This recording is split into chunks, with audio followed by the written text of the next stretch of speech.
Hello. Oh, I have a weird echo. Do you have a weird echo? That's the question. I suspect. Oh, God, right. I suspect I have a weird echo because I'm monitoring this. Can you still hear me?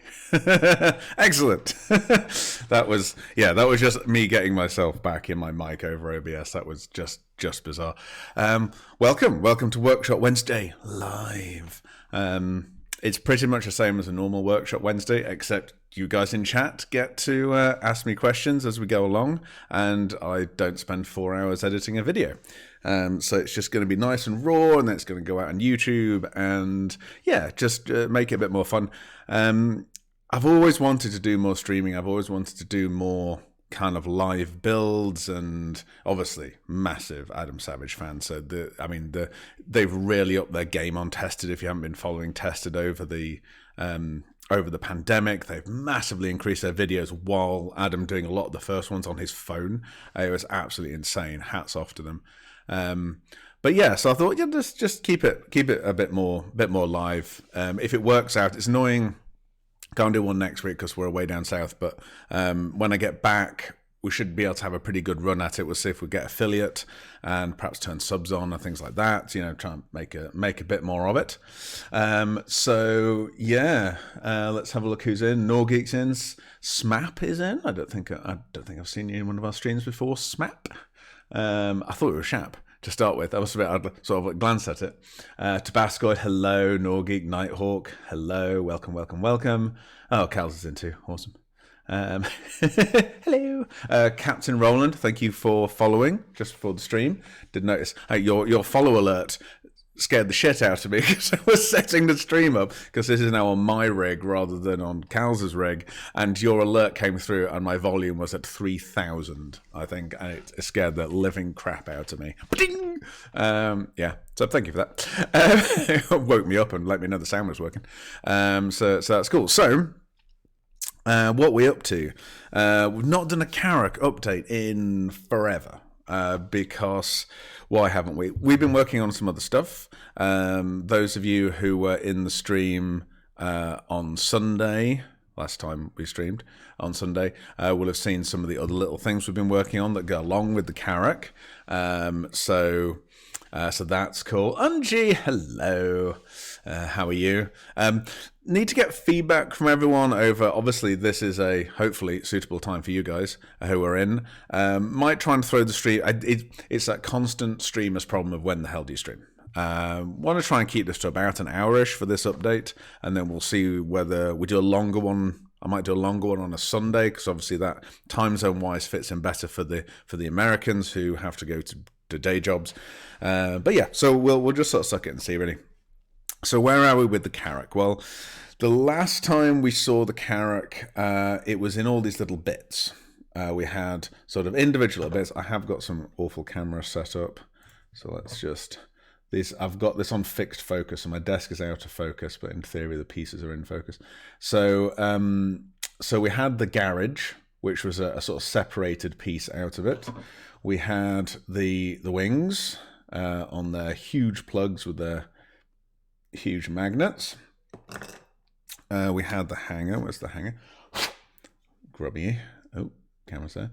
So we had the hanger, and we had this little clear print here to go underneath, so that we ended up with lightable windows. I'll show you what we're doing with the lightable. I have actually managed to get them all to work as lightable, which is really nice. So the way we're doing the hanger door opening closed, it's just can't hold all three bits at once. So we've got the hanger there, and then we've got a door that magnetizes on, so that's it closed. So all of those things were sort of there, and then we had our massive Carrack print. So this was the very first test print of the fuselage. And it's split. Now the split sort of didn't work across the top here, mainly because the hanger wasn't in it. It was just solid at this point. There's no thrusters in this one. And then on the underneath, yes, there's the bit for the cargo bay is already in here, but we don't have the hole for the front landing gear or the garage. So what have we got? Well, hot off the press, we have the front section of the fuselage now, with a lot of its stuff on. So I thought, well, why don't we just take it off the scaffold now and see what she looks like? So I did ram the nose in, so I'll just pull him out. I didn't want to take this off the scaffold before kind of doing the update, because there's a lot to discuss and think about when we make our models, because where these scaffolding points on, so it's printed this way up and sort of grows like most 3D prints. We've got to decide where to put all these touch points. The fewer touch points, the better. So we do want it to be sort of printed like a tower like this. That all these hundreds of touch points on the bottom here, they're fine. There are lots of little ones, and that's just the face that you're sanding to glue to the aft section. So that doesn't, they're less important, and because they're all on flat faces, they're easy to sand flat. Annoyingly, because we've got the cargo pod bay and the landing gear bay, they've come out all right, because they've actually not done what are called internal ones. The hangar, however, has gone a bit awry. So we have the touch points up here, but then they've connected themselves to the structure, and they're going to be hard to get off, because you can't control in this software how big these touch points at the bottom are. So they're going to be really ugly. So we're going to just rip stuff out. Obviously, I want to kind of do this roughly to show you. So you can sort of see in there, they've left some horrible ones, and they're going to be really hard to clean out, because, yeah. I mean, they come out, but you probably won't see on this camera, they do leave marks and divots and things. So that's not brilliant. So there's a couple of ways we can fix it. We can effectively create an artificial, design our own scaffolding that will go in there instead and manually scaffold it that way. That will probably be the solution to this. Because the problem with the Karak is that it's got all this detail and all these blooming holes, top and bottom. So I don't want to put it straight up, because then we'll have the same issue on the back, and we're getting away with it really nicely on the back. So yeah, so that's too bad. So let's rip out the ones off the back as well. This is not the recommended method for pulling these things apart. I am immensely lazy when I do this because I've got hundreds and hundreds of test prints to do this on. If you haven't built one of our models before and you're a bit unsure about building our models, this is a perfect opportunity to plug our YouTube channel. And I shall specifically show you where on our YouTube channel. Can I see my own channel if I'm logged in? Of course I can. Oh, we could just do it on the website, actually. Even better, even better. Oh, you can't see what I'm doing. Good God. Been a while since I've streamed. Right, okay, so on our website, on our beautiful, beautiful website, you can go to tutorials, and if you hit tutorials, just as the overriding one here, and go to kit building basics, these take, I don't know why these menus take like a second to load in. So this is our quick tips YouTube series. Now, a friend of ours, Misha, who some of you may have met. She's been to an event. Has she been to an event? I don't know. She's in the intro video like 3 or 4 times, painting things and doing stuff. So if we just go on to one of these, bring it into YouTube.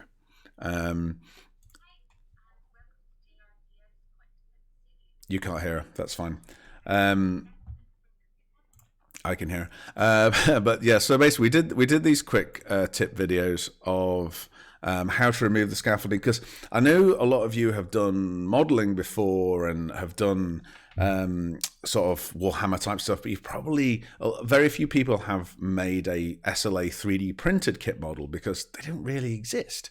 We're one of the first companies to actually produce models on 3D printers. So we thought, let's do a video series with all the sort of basics of how to deal with these models, one of which is support removal. So there you see Misha doing a much better job than I just did at making sure you actually get a clean paintable surface. At the end of the day, when I'm doing these, I'm not actually, these are never going to get built and painted. These are just parts that I'm printing to sort of say, and I'll show you what I'm going to look for in this print.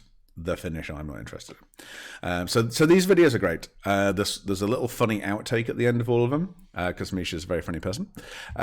So that's cool. So they are well worth looking at, and you've got. We don't want that yet. What do I want to show us? So there's dry fitting, support removal, magnets, because obviously most of our models have magnets in now, gluing and priming and polish. Now, I don't know if it was Shapcap, who I think I have seen in chat as well. Yes, he is in there. Asking about, can you sand paint? And it was like, it's one of those really interesting questions because, it's not the first time I've been asked it. Can you sand paint? God, yes, you should sand paint. It's like that might be not true for all paints, but certainly when you're doing car body work or like the big builds that we do, the big Dragonfly and stuff, the first paint you're using is your primer, and usually what you're using is a filler primer. And the filler primers are great because they sort of self-level when you put them in, whether you're spray gunning them or you're using like a Montana filler primer. And what they do is, if you imagine your surface has got little ridges on, so it might be on a very small scale, might be the very slight print lines you get from 3D printers. If it's an FDM printer, it'll be deeper lines, but still relatively small. Or if you're trying to get a mirror finish on metal or what have you, you've got little bumps and dips. So if you just paint it with a filler primer, yeah, okay, it'll self-level into those dips a little bit, but it will still stick to the whole surface. It is still going to stick to the whole surface of the surface you're doing. You then take your sanding disc. Now, if you hand sand it at that point, I'm talking a large sort of like bit of furniture or something. If you take a hand sander, because you've got fingers and bits, you'll tend to try and rub into the grooves accidentally and actually dig the filler out of the grooves, which is not what you want. So you get as big a sander as you can get away with. So we tend to use 6-inch rotary sanders.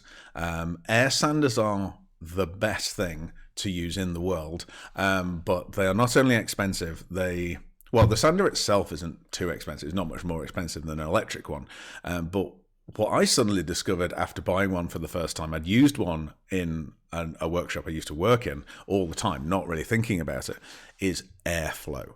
Oh my God. Air sanders, the one I've got is it's not a Makita, it's not I'll have to look at what my air sander is now. But they are a specialist air sander, begins with an M. The specialist air sanders, but they use 19 cubic feet of air a minute or a second or something ludicrous. Either way, a standard compressor cannot put out enough air for it. So I've actually got 3 normal compressors attached together to push out enough air to run an air sander constantly. And those compressors are on constantly, all 3 of them, when you're using that one air sander. It is absolutely insane.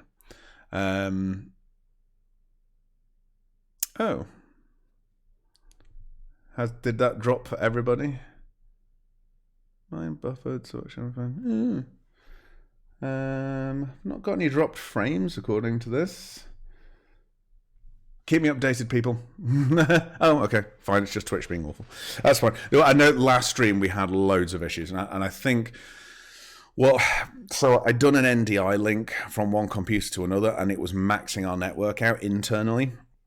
And I think that's why we were dropping frames last time. This is all on one PC, so we shouldn't have the issue this week. But excellent, thank you. Thank you all. So you lay down your filler primer, you then sand it back, and what you're trying to do is sand off all of the paint, basically off the high parts and leave it in the low parts. And then you keep building that up to eventually you have a perfectly mirrored finish. And that's what we do with wood and timber, and that's how we get rid of, sort of the grain and any repairs we've done with filler and all that kind of stuff. And you're using the filler primer 2 or 3 coats to put it on, sand it off. And then even between your top coats, you are putting down your first coat of top coat of paint, you then buff it back before you hit it with your second coat. You'll get a much better adherence and a much better finish.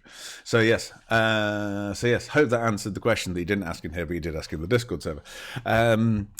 So yes, so there's a whole video on priming and polish, which is basically that, how to get rid of the tiny print lines on our models.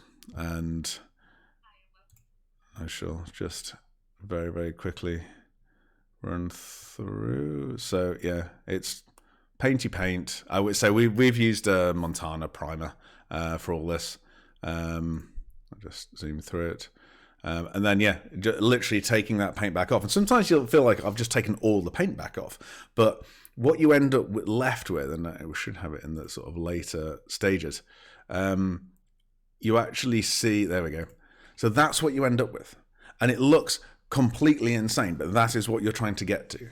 You're trying to get it so that you've just left the white where you want it, and then and then you still hit that again with a final coat of primer, so that the paint isn't sticking, your top coat isn't sticking directly to the resin, but that is how you're getting it butter smooth on the surface, and it takes a little while, but yeah, yeah. Oh, goodbye, Captain Ronald. I think you'll have gone now. But thanks for dropping in.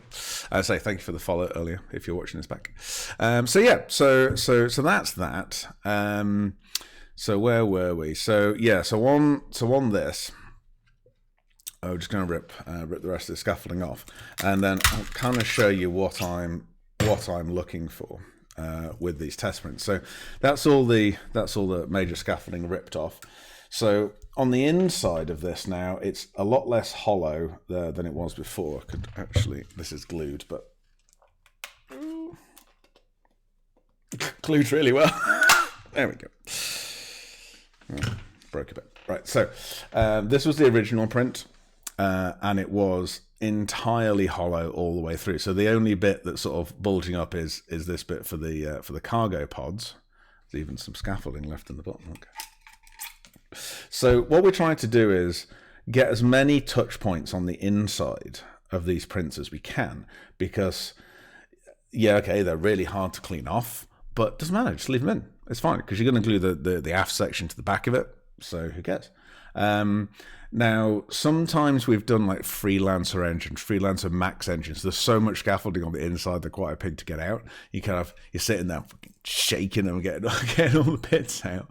But it's still worth it, because the more touch points we can get on the inside, especially when it's printing directly upwards, all of those supports on the inside are giving the print all the support it needs to print without any on the outside. So you've not got the cleanup of there isn't a single touch point on the outside surface of these models on the Carrack. I say we're trying to get rid of these just few on the edges of the insides of these bulges, but there's nothing on any of this because it's all supported from inside. Now there's less room inside now because we've now incorporated the hanger, and underneath we've even got the sneaky garage in there. See, it all goes all the way in, all the way to its doors. It does actually have two open doors. Now it's so close to the front section of the cargo pod thing, there's only about a 2 mil gap, but it's still great for drainage of the resin. So we didn't actually have any issue with resin pooling in this when it printed. So I was saying before about the windows. So there's quite a few windows on the Carrack. So these two down here, I think that's the captain's quarters. I'm not sure which this one is. And on the other side, there's just the one. There isn't the other small one. There's that one there. Now, what I've done, and I'm still not quite sure how easy they are going to be to put in. I've not got that far yet. We might have to open this up and have a separate piece that fits in here. There's a slight issue with this, which I'm going to describe in a minute. So the idea is that you can put in little bits of little clear print behind these. So there's a little cutout inside for each of these little windows to put a little bit of clear print in behind. Now, it's not a big issue having a clear print. It's not too bad having a clear print that you're not really seeing through on a 3D printer. We have a lot of issues with canopies and stuff that you want to be able to see through and see the details on the inside. This is literally just so we can light them, because the dream would be I'm not including a lighting kit with this. I may look in the future at sort of selling lighting kits, but I'm not 100% sure yet, because selling electronics worldwide is a bit of a separate issue. But the dream is to be able to get this so that you can easily light it. So there's quite a lot of room inside for LEDs. The idea is if there's just LEDs inside this thing, light will come out of all the places it's supposed to come out of. Now, that's another reason for having this as the base of this being a separate piece. Maybe even on magnets to lift back out if you've wired on the inside, or you might just have to come up with methods so that this can pop back out to replace batteries for wiring, all that kind of stuff. So this is quite interesting. I say interesting. Interesting to me, or annoying to me, actually. So this is where the cargo pods go. There surely is a cargo pod kicking around on my desk. Right, okay, so here's a cargo pod, and that's one end of it.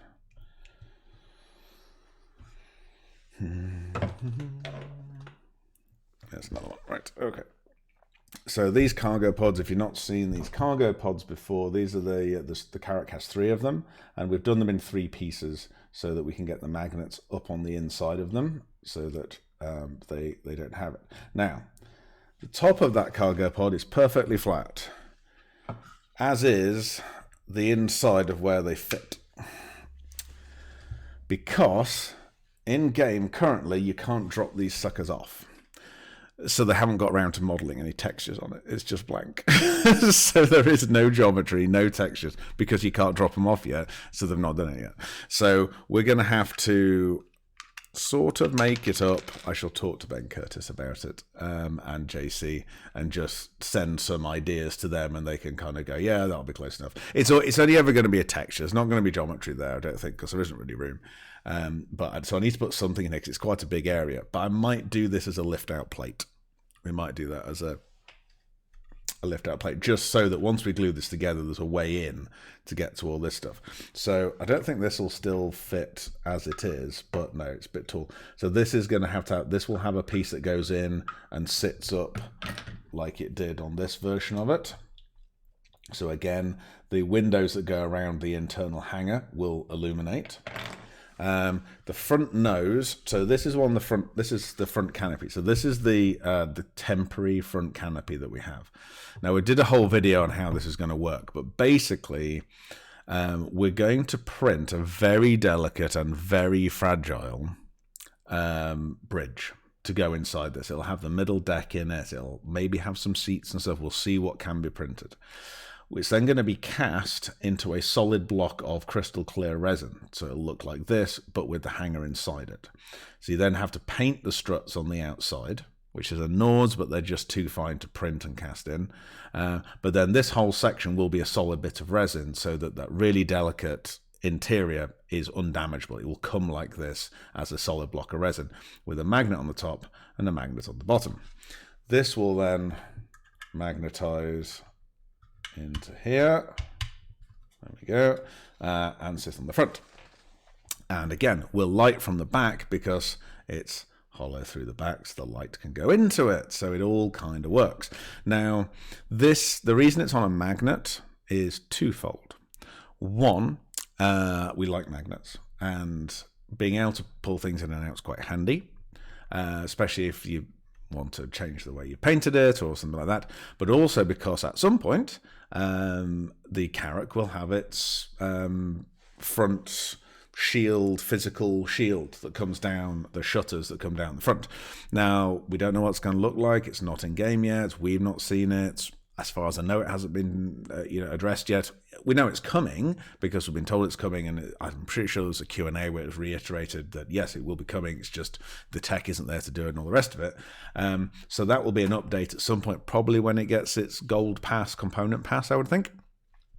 So the way we're going to approach it is, a lot of people probably won't want it on their model anyway, but we will basically have a new nose on its magnets that will come as a diorama kit so that you can have it in its armored mode. And if there's any other updates they've done to it that we can have swap out magnetic pieces for at that point, they'll be in that kit too. So there's a bit of a kind of like a Karak update kit. But as I say, it's in flight state with its normal canopy. It's still the complete model. That isn't going to change. So that's cool. So that's where we're at with that. And then even so, the split I moved because one of the things I was unhappy about. I'll try and get these balanced on my hand. Is that I kind of wanted this piece in here to be part of the forward section, whereas before I'd cut it straight off. And I've removed. It's probably easiest to show you on a screen at this point. Right, you need to tell me if the stream starts to fall apart, or I start to go a little bit wibbly when 3D Coat is working. This is a bit of a behemoth of a file. It's currently sitting in 51 gig of RAM. So yeah, I'm not dropping frames according to OBS, but I might get a little bit janky. So this is the 3D Coat file. It is 84 million voxels. And yeah, it's a bit of a monster file. So apologies. If it's a real problem, I might have to work out a dual PC streamer because this will on occasion, if it tries to autosave, just max out the... max out my CPU. Yes, hello, Drew. Yes, 3D Coat. So this is, it's so big that I actually had to split the forward and the aft section into two files because otherwise it was just too massive, because the back is 54 million, nearly 55 million. So I had to split it in half so that we could get everything to work. So this is quite interesting. So the green, things are different colors just so I can see things a bit better. So the first print I didn't have any of this green detailing on. And yeah, this is the smaller bits of geometry. This is things like the thrusters, and some of this stuff I kind of thought, well, we'll put it all in the one thing. So all these little thrusters have come out.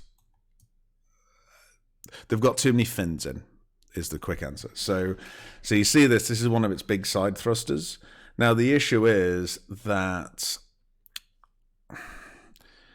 this is 1 to 500. So even though these thrusters are massive, it's still little.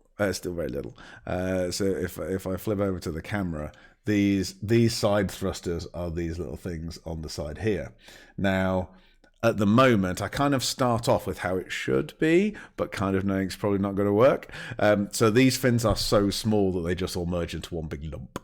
So it doesn't work. So there's two ways of approaching that. One, you kind of go, well, that's just how it is. In this case, what we will do is reduce the number of fins. So the way we've got that set up, we could just do it. The way we've got that set up in SketchUp is, if I can show you my screen. Come on, John. So I've as I say, I've got this. I've got the NDA screen as well. Blurry, just in case I file structures and things. I thought I'd be good. So this is the side thruster on it. Now the way I've built this file is I've made everything components. Because of this issue, it has a lot of the same thruster. So this little model of a thruster here, there is 1, 2, 3, 4, 5, 6 of them on each side. So there's 6 starboard, 6 port. So I've saved them as components so that if I change one, they all change. So we only have to go in and correct one because we're printing it all in the same scale. Then it's going to be the same problem everywhere. So here we've got our fins. So it's currently got its full set of 6 fins, which we've discovered is too many. It just becomes a blob. So each individual fin is saved as a separate component. So we can go in and go, right, okay, so how big do we need to make this fin? Well, if we halved it and went down to 3, is that going to look too silly? Probably. So I'm going to guess at about 4. So for the next print, we'll have it at about 4. So what we're going to need to do is make this fin bigger. So let's just bring it out, make it 50% larger. Come out here and delete some. So I'll just have to slightly more evenly space them. I think this bottom fin actually is also a bit close. Yes, it is massively close to the bottom, so they all need to come up a little bit. So there's not a lot of point having it right at the bottom if we're not even going to see it anyway. Apologies for the clicking. I think I might have to get a quieter keyboard because I have a hideous mechanical keyboard. There we go. So we've had to do a little bit of modeling here, you know, because there's always a certain amount of Tough Mudder Gaming. Thank you for the follow. There's always a certain amount of, I don't like to use the word caricaturing, a certain amount of sensibleness when you're modeling something to go, right, well, it's going to be this big. It has to be visible. It can't all mush into one thing. So we have to take liberties and change how we're going to do them. So we've now reduced this to 4 fins. We've made the fins slightly bigger. What I don't want to do is make that whole thruster bigger. I'm trying to keep everything in proportion. One of the quick fixes, still not a quick fix, of how to do 3D printed models of things like Star Citizen ships is to basically get things like Autodesk and Meshmixer to sort of lay a blanket over it. We go in. Our method is we go in and fix every single individual geometry so it has a back to it, because originally this will have just been the front face. It won't have had a solid. It's not a solid entity. It won't voxelize in 3D coat, then you can't play around with it. So every single geo has been redone as a solid, and in cases like this, I've made one of them solid and then actually copied the components through. So when I adjust one of these fins on one of these thrusters, it's going to repeat itself all the way through the model and allow me to make changes on a macro level and on a sort of global level on the model. So you can see this thruster now has 4 fins. These lines here are a bit weird too. So these are the panel lines. The way we kind of do this is if we took every panel line from the Carrack and put it on the model as it appears on the model, real size, you wouldn't see them because they'd be teeny tiny. They'd be like a micron maybe. So when we approach the model, we need to look at, right, okay, how big is it? And that's why this gets printed. That first print where just the geo is fixed, there's no detailing on it, I didn't even put the thrusters and stuff on it. I just want to be able to hold one in my hand to go, so hold it up to the screen and go, I'm not going to see that. Those panel lines are then that's not going to work. It's not going to work. So when we're picking the panel lines, so I haven't put many panel lines on, but there was one particular one, well, this pair actually. So this pair here, so these two that go all the way up and round the back of the wing, that's the red stripe on the side of the Carrack. And it's really important that exists. It's also really important that if there is a paint line on the model, i.e. a panel line that's one color on one side of the line and one color on the other, that it is a definitive geometric panel line. Otherwise, it's impossible to paint. Because you'd have to be sitting there, working out, measuring where that's going to be. So especially panel lines like this one, where this is a stripe that goes along the ship, they're the ones I will start with because they're the most important. And what's most important about them is that it is possible to bloody paint them. So the issue we had with this one was, so this is a red stripe. I'll get it in the camera. And a pen to poke at it. There we go. So hopefully you'll be able to see. So there's a panel line here that comes up there, along here, comes, and then it will be on the aft section as well. Now it gets thicker and thinner as it should do on the model. So we had to kind of go, right, well, okay, what's the minimum width of this line to be painted? You've got, well, okay, 3/4 of a millimeter. Doesn't sound a lot, but it's enough. It's enough. Now that meant that down here it needed to be twice that. So you can actually see, if we just come into this line here is one panel line, and then that line is the other one. So on the actual in-game ship, there should be a line across here. That is the panel line that we see in-game. Now that is too thin, because as you can see, these panel lines don't look a ridiculous size on the model. These are our usual size panel lines. They're a little bit deeper than they'll end up looking, because by the time you've layered your couple of undercoats in and painted it, they do vanish, or they recede a little bit, so they're a little bit exaggerated. But this is what we've discovered is the right depth of paint. So these are a set size.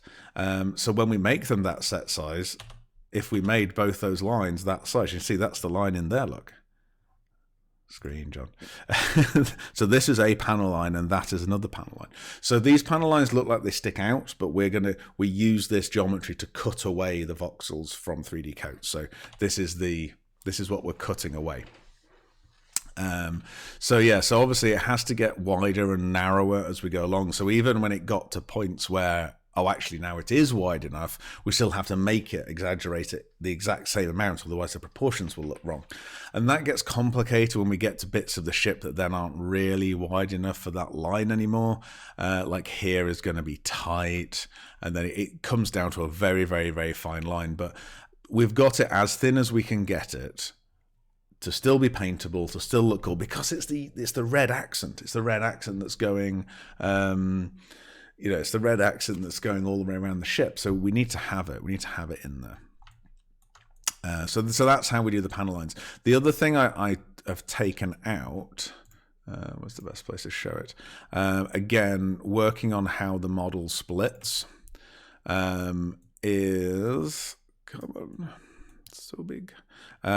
These little bits here, and I've got what I've called top rails. So I've separated this little top rail off, and I'm using it as a joining piece to bridge the gap on the top of the ship between the forward and the aft. Because when we did it, I'm going to put this thing I just snapped apart back together now. There we go. When we did our test print of this, okay, so this line across here doesn't exist anymore because we've moved that, and this section that's on top here slides underneath this rim here. So you get a nice join underneath of that. We're happy with that. We still have a tiny panel line here. These haven't been sanded, so I mean, they'll get tighter in. But the panel line that went across this top bit was just a bit annoying. So what we've done is separated out this piece on both sides to create this extra joining piece. So your panel line join of the aft and the forward section is here and goes underneath here, but then these little top rails will just help hide it and just break that line up. So the other thing we need to make a little bit bigger because of physics and how things print are the aerial slots. So these are a little bit wider than they were before, stretch them out by about 1 millimeter, which allows us to have, I've not tried this yet, there we go. So this is one of our antennas with its little magnet in.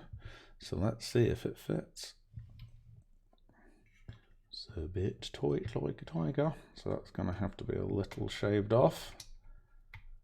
But there we go, so that's how it's going to sit. So we have the issue, or the fun part of doing the model of the Carrack is we get to do stuff. We get to do stuff that you can't do in game yet, and one of them is the 4 antennas. This was as thin and delicate as we felt we wanted to get the antennas. But that's the first one in. I say that hole needs to be a little bit wider. I'm happy with how wide it is, so this will just need a little bit shaved off it. 1/10 of a mil will be absolutely fine. So that goes in there. There's a little magnet on the inside and a magnet on this.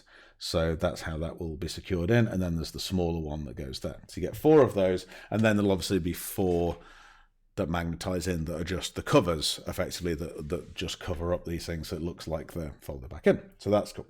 So really happy with those. Really happy with the hanger once we've done our manual touch points in there. Really happy with these little windows on the side that will light up. Landing gear on the bottom is sorted. That's fine. Might even have a piece to sand that to go over. That goes in there. So that's cool. So we've got that in deployed and undeployed. So that's all done. The garage. Do I have a ramp left? I think I broke the ramp. I sort of stress tested it until it broke and determined I needed it a little bit thicker. No, can't see it. So we've got the door, the closed door, and the open ramp for that. So that's cool. So we are getting there. So the main thing I was trying to get from this test was, do I like the panel lines? Is that line wide enough? Answer to that is yes, I like the panel lines, which isn't a great surprise because they're the same panel lines we've used on different models now. And we've been happy. We've sort of dialed them in now. Hello, Nicotine. How are you?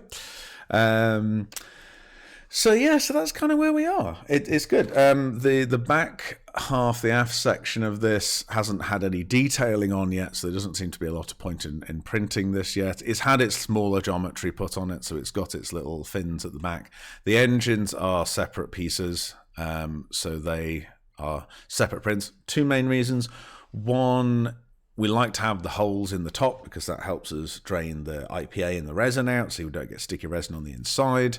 And it is a kit model. We've got to put something together on it. My biggest worry with this one is there aren't enough pieces. But then actually when you realize how many things attached to it with magnets and stuff, it's a bit like the Arrow, which is odd. I wonder if it's an anvil thing, that the vast majority of this is held together with the magnets, not the glue. There's very few bits being glued. So obviously you've got your wing panels, so you've got your in-flight and your landed wings, and you've got your turrets that are attaching in and out to that. I'm probably going to do 3 different types of turret. So I'm going to do a pair that are fully retracted in like that, a set that are pointing forward, and then maybe a set off at a weird angle as if they're attacking, and that. So you've got 6 turrets, 3 cargo pods in a stored position in 3 pieces each, and then there's going to be a deployed cargo pod. So actually, when I think about it, there are plenty of parts to this model. It's just that there's so few that are glued. It's really weird. There's going to be a lot of magnets. There's going to be like 50 small magnets, and I think 6 big magnets as well. So that's quite cool. I quite like the magnets. Once you get the hang of the magnets, watch the magnet tutorial. It's quite fun. So yeah, so that's all cool. Again, these big thrusters on the bottom need to have a few fins taken out, so that we can fix in with that. But other than that, I think that's where we're up to. It's a lot closer than it looks now. We're now on the detailing phase of the fuselage. So we sort of did all the bits that attach to the fuselage, and then we're now focusing on the fuselage to get all that fully detailed up, kind of get our final print of the fuselage happy, and then we'll go back to all the bits that join onto it because they're easier to adjust to sort of feather them into the perfectly sized fitting, and then we can detail them. Quark 2K2, thank you for the follow. We are fast approaching our 1,000 followers, which is spectacular. So that's where we are with the Carrack. So any questions? I've got a few other things to sort of just say, but we're sort of quarter of an hour away from an hour on this one now. I don't know how, we sort of said roughly an hour for these. If it goes over, it goes over, but we haven't had food yet. So, first question in already from a pyropho that you're going to have to change the color of your text because it's really dark blue on my black screen. I'll go with Pyro because I can't see it. So many screens. So what would it be a nightmare to replace the glue with magnets? So if you wanted to have a crash ship, it could come apart. For the main split. Would it be a pain? As a user, probably not. It's quite it's a fascinating split because there isn't really there isn't a natural split that goes all the way around the Carrack. This fuselage is too big to fit in our printers in one go, and I said you never want. It sounds really counterintuitive, but if this did fit in the printer all in one go, I still wouldn't print it in one go because I'd have to put the support points all over the face to get it to survive. So it would be awful. So I'd always split it so that I can hide as many of my supports inside the model that eventually won't be seen. So it's sort of got a nice natural split that comes around here. It then gets a bit wild because it comes sort of up this back and then to the where the wing attaches and then across the top, and then I say that we've had to add this tiny split in here and then we've dealt with it at the top.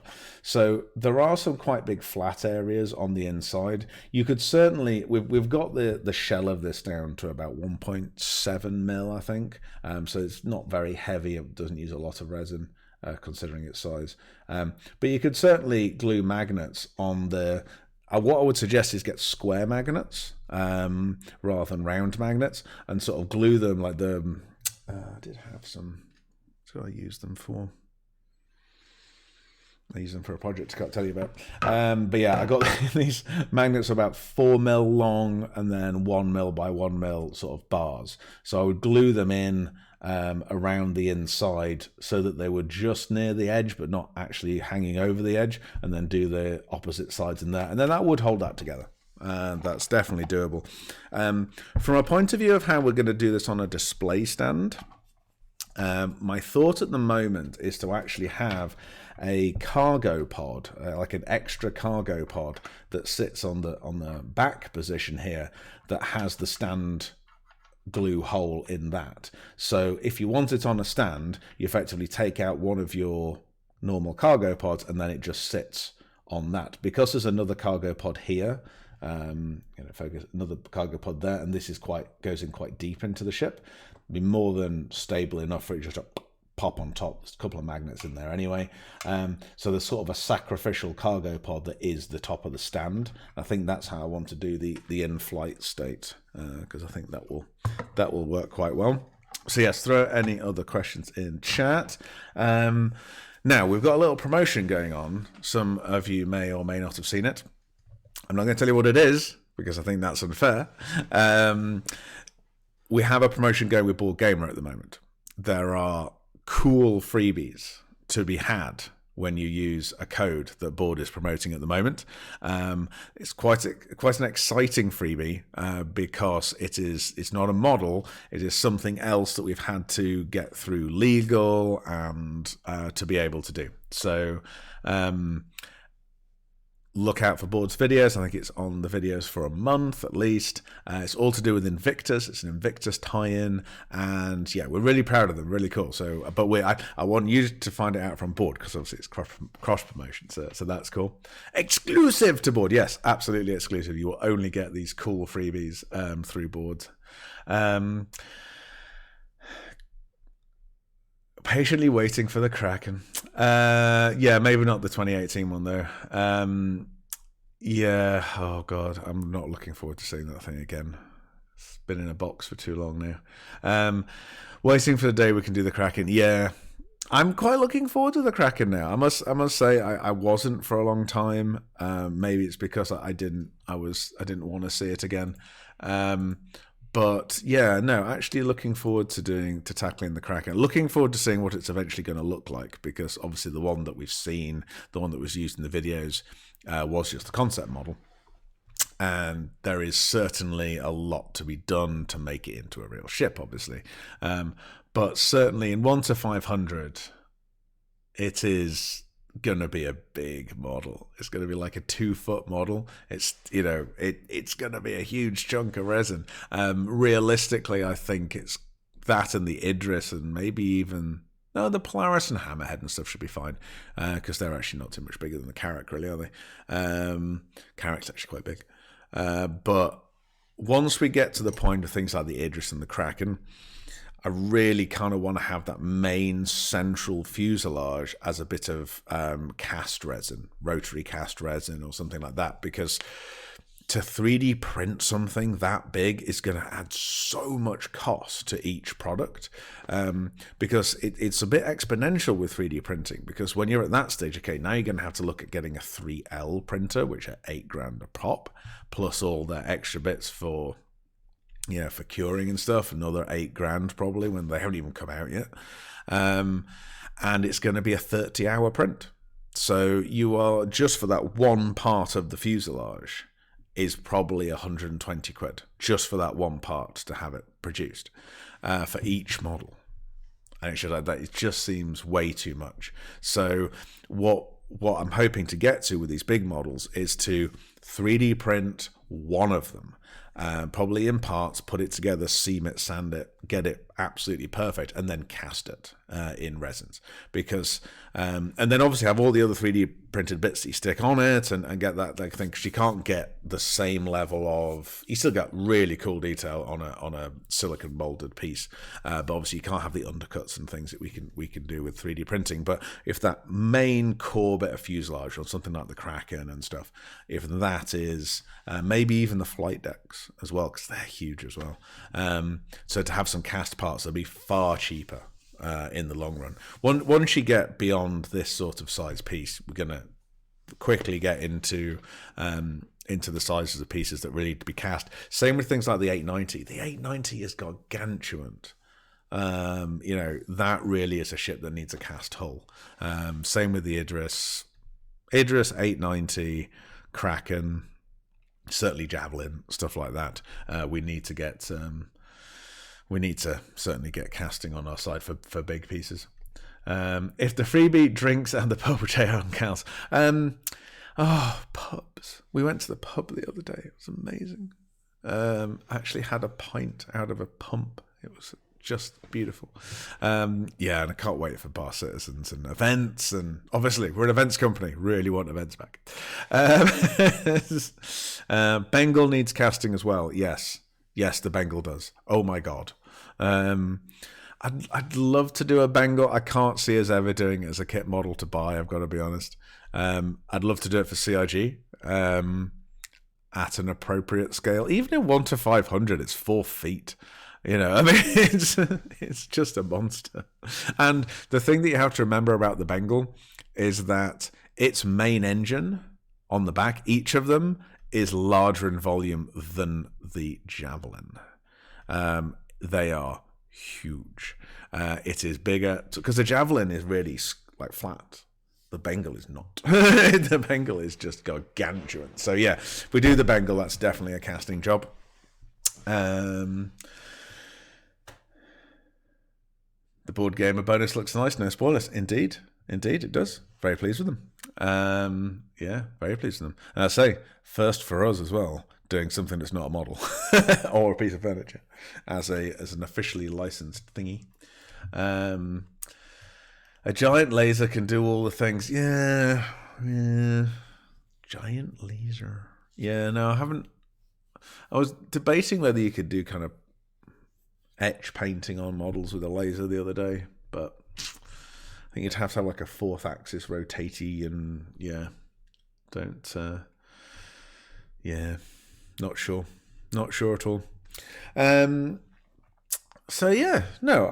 think that's kind of worked as an alternative to doing a pre-recorded workshop Wednesday. It's the sort of thing that to get affiliate, which I sort of thought, well, that'd be quite nice. I need to do 7 streams within 30 days. So I say we're away next week, so it'll sort of start after that. So I'll be kind of maybe doing a Wednesday and a Sunday stream. So there's obviously a limited amount I can tell you about. That's going to get quite boring. Hello, Nubifier, how are you? It'll be quite boring, I think, just talking Carrack for every Wednesday would be quite boring. But yeah, so throw in to our Discord or in here now other things you'd like to see us doing. I was talking to Cals today about kind of setting up stuff in the workshop so we could do some live build stuff. We're a little bit off that. That setup is going to be hard to do. I don't own a quiet tool. So it's like, need to work out sound so it's realistic, need to work out a way that I can see chat and answer questions and all that kind of stuff. Would it be possible to do ship keyring fobs, you have Little Idris, Bengal Javelin? I mean, yeah, I'm sure someone could. What you want there is a diecast ship. We've looked at them. It's not something that we've ever been granted a license for. So, I mean, at the end of the day, we exist in a very narrow field of possibilities with Cloud Imperium, in that they're very good to us. We're the only people that are currently licensees doing physicalized merch that I'm aware of. And it's that whole thing of, we can't just do what we want. Every single ship has to be signed off on license, and we haven't got them all. That we, because we know there are things that we don't have the choice of every ship, because I know that there are things going on with some of them. So, it's not even that simple to do something completely new. Oh yeah, have you seen the 1-500 diorama pieces? Oh, let me. I haven't asked Cal so I can show these, but I'm going to show them anyway. Haha! Oh no, she's in chat. Damn it. It's fine. So one of so we do our main kit models and we do diorama kits, and the diorama kits for the 1-500s, the Carracks, are the smaller ships. Now we've started with some of the ships that we obviously already have files for, as well as another one which is on the table behind me, which I shall grab in a second. But where am I looking? We were sent some really cool pictures the other day, which I'm just going to bring up. So those of you who keep an eye on our various channels and things, we did a paint contest not so long ago. And the winner of the paint contest, Lupercal, has been doing some painting for us. So we thought, we'll send these his way and see what he makes of them, and see what. So I'm just opening up all the pictures to show you. Right, as you can see on the blurry screen. Your PC screen is blurry. I know, it's NDA'd. So for all those who haven't seen these yet, here we go. So these are the 1-500. Yes, I do. I'm just getting all the photos lined up. So these are the diorama. These are pre-production. These are being painted by Lupercal, who won the paint contest. So these are just metallic washed painted. Because we want to kind of do some tutorials on this painting method, because it's a really nice way of doing quite quick and easy paint jobs. People who, like me, can't do really sort of big paint jobs. So these are minis. These are 1-500s. These are not the big 1-200s that we do of these ships. These are 3-inch models.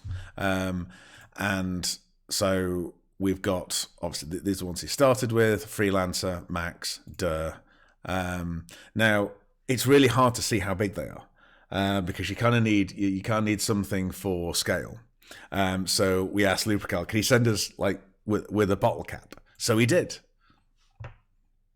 I have no idea what the bottle cap of that is from. It's like, cool.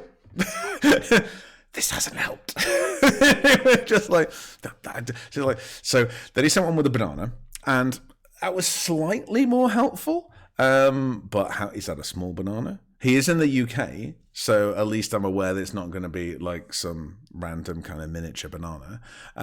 So we settled with a AA battery in the end, because we feel that is universal enough for people to sort of have a concept of how big this thing is. So yeah, these are the little 1-500 dioramas. So these will be coming out alongside the Carrack. Let me just grab them.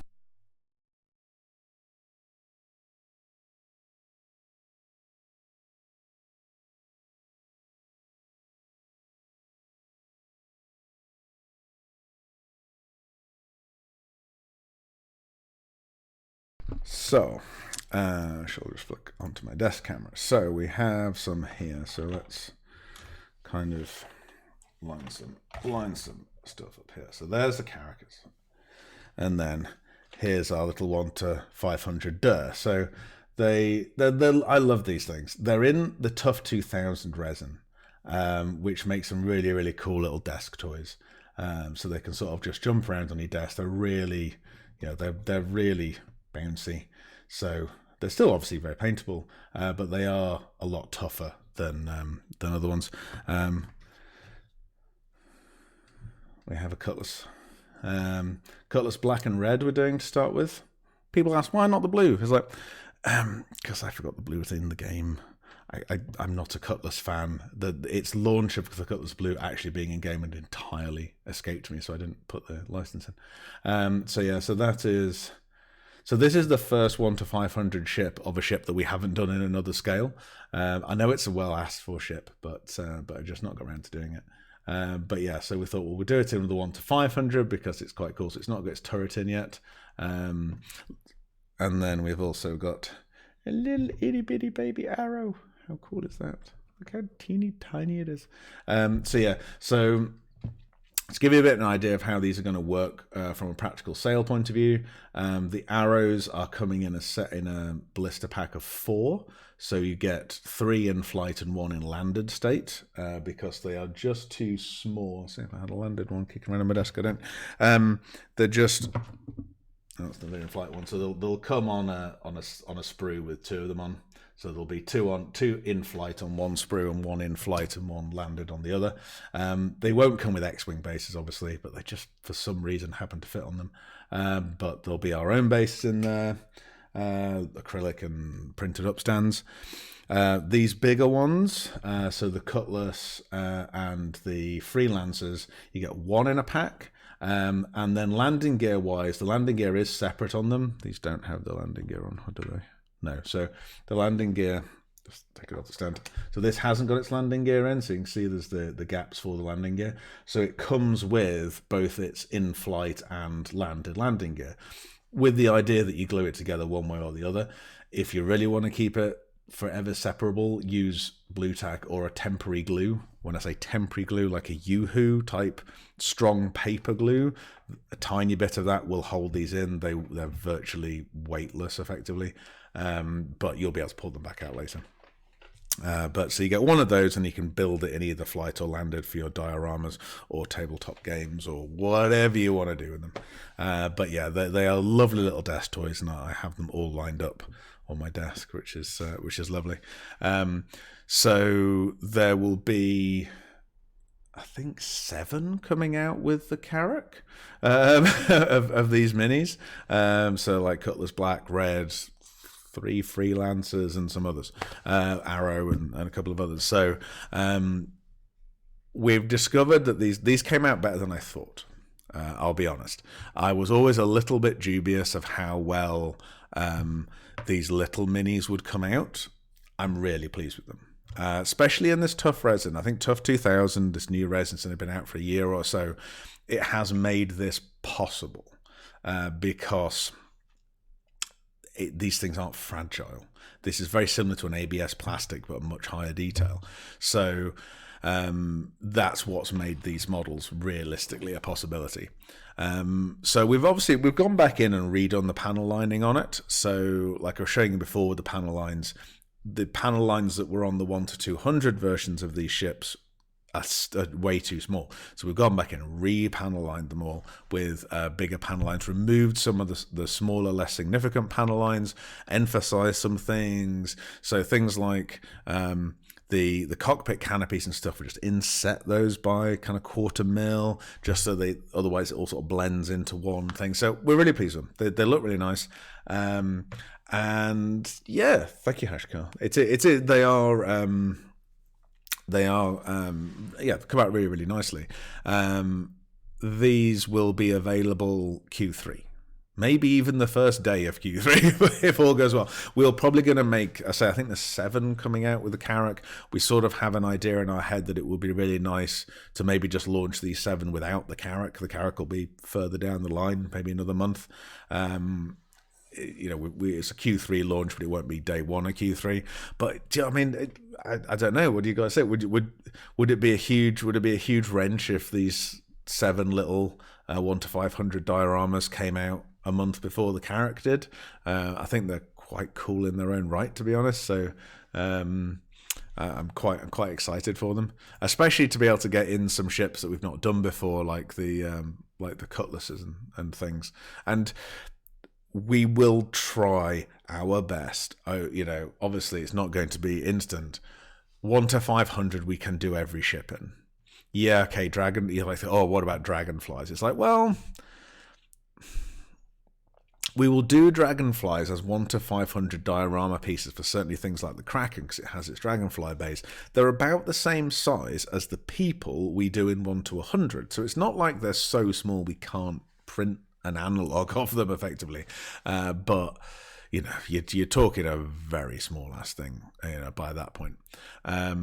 So, yeah. We shall see. We shall see. But yeah, so we can, in theory, do every single ship in 1 to 500. So for people who want to collect the whole fleet, fantastic. Right, it is 8:05. Last chance for any questions. And thank you all for coming in and joining in. I'll say it's not, Wednesdays are going to be a bit awkward because obviously I'm streaming at a not appropriate time for the US if you have a job. Yep, do the tiny ships on their own. Excellent, that'd be cool. We shall do that then, because I'd say I think they're cool enough on their own. And some of them, you know, it also helps us get onto those annoying little middle ground ships like the MSR and the Caterpillar and that kind of weird size that is sort of, and like the Starfarer that sort of slips in between our 1 to 500 and our 1 to 200 range. They're like large dioramas, still like 4 or 5 inch models, but they're not big enough to be what we consider a full kit model. So there's those to fit in. Right. Cool. Thank you very much, guys. Thank you for coming in and joining in, and I shall see you next time. We could always raid someone. I hear that's what people do. I've no idea how to do it. I'll work that out later. Yeah, we'll do that later. See you guys.